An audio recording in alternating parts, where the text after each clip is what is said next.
ಇನ್ಮೇಲೆ ಹೆಲ್ಮೆಟ್ ಹಾಕಿಲ್ಲ ಅಂದ್ರೆ ನಿಮ್ಮ ಗಾಡಿ ಮಾರಬೇಕಾಗುತ್ತದೆ. ಯಾಕಂದ್ರೆ ಹೆಲ್ಮೆಟ್ ಹಾಕಿಲ್ಲ ಅಂದ್ರೆ ಬರೋಬ್ಬರಿ 25,000 ದಂಡ ಕಟ್ಟಲೇಬೇಕು. ಹೆಲ್ಮೆಟ್ ಇಲ್ಲದೆ ಮೋಟಾರ್ ಸೈಕಲ್ ಸವಾರಿ ಮಾಡಿದರೆ 25,000 ದಂಡ ವಿಧಿಸುವ ಬಗ್ಗೆ ವರದಿಯಾಗಿದೆ. ಇದು ಜುಲೈ 10, 2025ರಿಂದ ಜಾರಿಗೆ ಬರಲಿದೆ ಎನ್ನಲಾಗಿದೆ. ಭಾರತ ಸರ್ಕಾರವು ಹೊಸ ಸಂಚಾರ ಕಾಯ್ದೆಯನ್ನು ಪರಿಚಯಿಸುವ ಮೂಲಕ ರಸ್ತೆ ಸುರಕ್ಷತೆಯನ್ನು ಹೆಚ್ಚಿಸುವ ನಿಟ್ಟಿನಲ್ಲಿ ಮಹತ್ವದ ಹೆಜ್ಜೆ ಇಟ್ಟಿದೆ. ಜುಲೈ 10, 2025ರಿಂದ ಜಾರಿಗೆ ಬರುವ ಈ ಶಾಸನವು ಹೆಲ್ಮೆಟ್ ಇಲ್ಲದೆ ಮೋಟಾರ್ ಸೈಕಲ್ ಸವಾರಿ ಮಾಡುವ ವ್ಯಕ್ತಿಗಳಿಗೆ 25,000ದಷ್ಟು ಭಾರಿ ದಂಡವನ್ನು ವಿಧಿಸುತ್ತದೆ.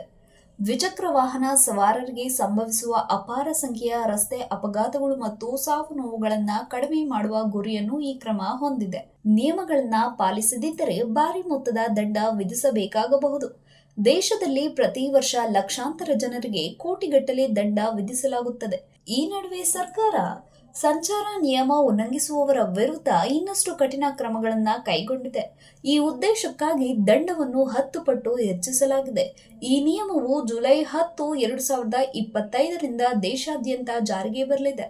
ವಾಹನ ಚಲಾಯಿಸುವಾಗ ಮದ್ಯಪಾನ ಮಾಡುವುದು, ಹೆಲ್ಮೆಟ್ ಇಲ್ಲದೆ ಸವಾರಿ ಮಾಡುವುದು ಮತ್ತು ಅಜಾಗರೂಕ ಚಾಲನೆಯಂತಹ ನಿರ್ದಿಷ್ಟ ಅಪರಾಧಗಳಿಗೆ ಹೊಸ ಕಾಯ್ದೆ ಭಾರಿ ದಂಡವನ್ನು ಹೆಚ್ಚಿಸಿದೆ. ಎಲ್ಲೆಡೆ ಸಂಚಾರ ನಿಯಮಗಳನ್ನು ಬಿಗಿಗೊಳಿಸಲಾಗಿದೆ.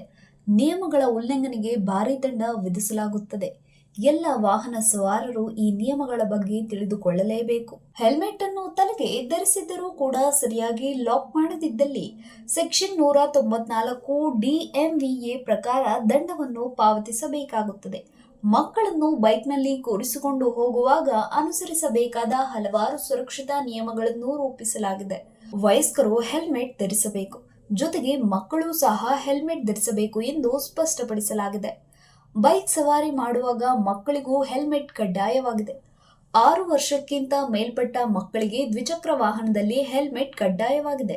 ಈ ನಿಯಮವನ್ನು ಉಲ್ಲಂಘಿಸಿದರೆ ದಂಡ ವಿಧಿಸಲಾಗುತ್ತದೆ.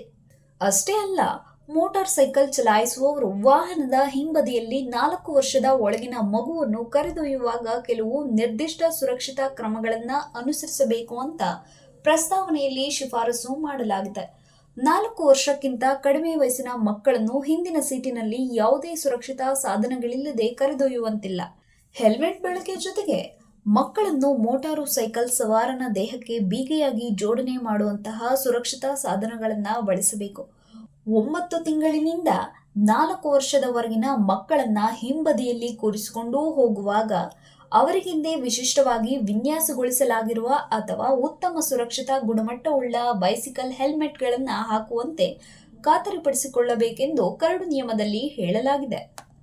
ಇನ್ನು ಮತ್ತೊಮ್ಮೆ ಹೆಲ್ಮೆಟ್ ಬಗ್ಗೆ ಹೇಳೋದಾದ್ರೆ, ಯಾವುದೋ ಕ್ವಾಲಿಟಿ ಇಲ್ಲದ ಹೆಲ್ಮೆಟ್ ಧರಿಸೋ ಹಾಗಿಲ್ಲ, ಅದಕ್ಕೂ ದಂಡ ಬೀಳುತ್ತೆ. ಜೊತೆಗೆ ಉತ್ತಮ ಹೆಲ್ಮೆಟ್ ಅನ್ನು ಸರಿಯಾಗಿ ಧರಿಸದಿದ್ದರೂ ಬೀಳುತ್ತೆ ದಂಡ.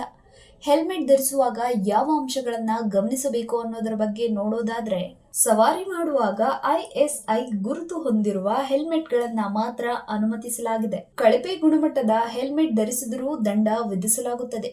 ಇಷ್ಟೇ ಅಲ್ಲ, ನೀವು ಉತ್ತಮ ಹೆಲ್ಮೆಟ್ ಖರೀದಿಸಿ ಅದನ್ನ ಸರಿಯಾಗಿ ಧರಿಸದಿದ್ದರೂ ದಂಡ ವಿಧಿಸಲಾಗುತ್ತದೆ. ಪೊಲೀಸರು ಇದ್ದಾರೆ, ಕ್ಯಾಮ್ರಾ ಇದೆ ಅನ್ನೋ ಕಾರಣಕ್ಕೆ ದಂಡ ತಪ್ಪಿಸಲು ಹಲವರು ಹೆಲ್ಮೆಟ್ಗಳನ್ನ ಸಡಿಲವಾಗಿ ಧರಿಸುತ್ತಾರೆ, ಲಾಕ್ ಮಾಡುವುದಿಲ್ಲ. ಹಳೆ ಹೆಲ್ಮೆಟ್ಗಳಲ್ಲಿ ಮುರಿದ ಲಾಕ್ಗಳನ್ನು ಹೊಂದಿರುತ್ತಾರೆ. ಇದು ಅಪಘಾತಗಳಲ್ಲಿ ಗಂಭೀರ ಗಾಯಕ್ಕೆ ಕಾರಣವಾಗಬಹುದು. ಹಾಗಾಗಿ ಹೆಲ್ಮೆಟ್ ಲಾಕ್ ಸರಿಯಾಗಿ ಹಾಕದಿದ್ದರೂ ಕೂಡ ದಂಡ ಕಟ್ಟಬೇಕಾಗುತ್ತದೆ.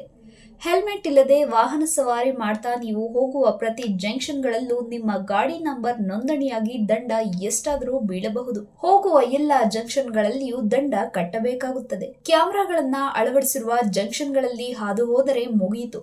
ಬೈಕ್ ವಾಹನ ಸವಾರರು ಹೋಗುವ ರಸ್ತೆಗಳಲ್ಲಿ ಎಷ್ಟೋ ಬಾರಿ ಫೈನ್ ಕಟ್ಟಬೇಕು ಅನ್ನೋದನ್ನ ಕ್ಯಾಮೆರಾ ನಿರ್ಧರಿಸುತ್ತದೆ. ಒಟ್ಟಾರೆ ದ್ವಿಚಕ್ರ ವಾಹನಗಳ ರೈಡರ್ ಹಾಗೂ ಹಿಂಬದಿ ಸವಾರರಿಗೆ ಹೆಲ್ಮೆಟ್ ಕಡ್ಡಾಯವಾಗಿದೆ. ಅಪಘಾತಗಳ ಸಂದರ್ಭದಲ್ಲಿ ಹೆಲ್ಮೆಟ್ ರಕ್ಷಣೆ ನೀಡುತ್ತದೆ. ಜೀವ ಉಳಿಸುವ ಕಾರ್ಯದಲ್ಲಿ ಹೆಲ್ಮೆಟ್ ಪಾತ್ರ ಪ್ರಮುಖವಾಗಿದೆ. ಸುರಕ್ಷತೆ ದೃಷ್ಟಿಯಿಂದ ಸರ್ಕಾರ ದ್ವಿಚಕ್ರ ವಾಹನ ಸವಾರರಿಗೆ ಹೆಲ್ಮೆಟ್ ಕಡ್ಡಾಯ ಮಾಡಿದೆ. ಇಷ್ಟೇ ಅಲ್ಲ, ಹೆಲ್ಮೆಟ್ ಧೂಳು ಸೇರಿದಂತೆ ಇತರ ಮಾಲಿನ್ಯಗಳಿಂದ ಕಣ್ಣು ಮುಖವನ್ನು ರಕ್ಷಿಸುತ್ತದೆ.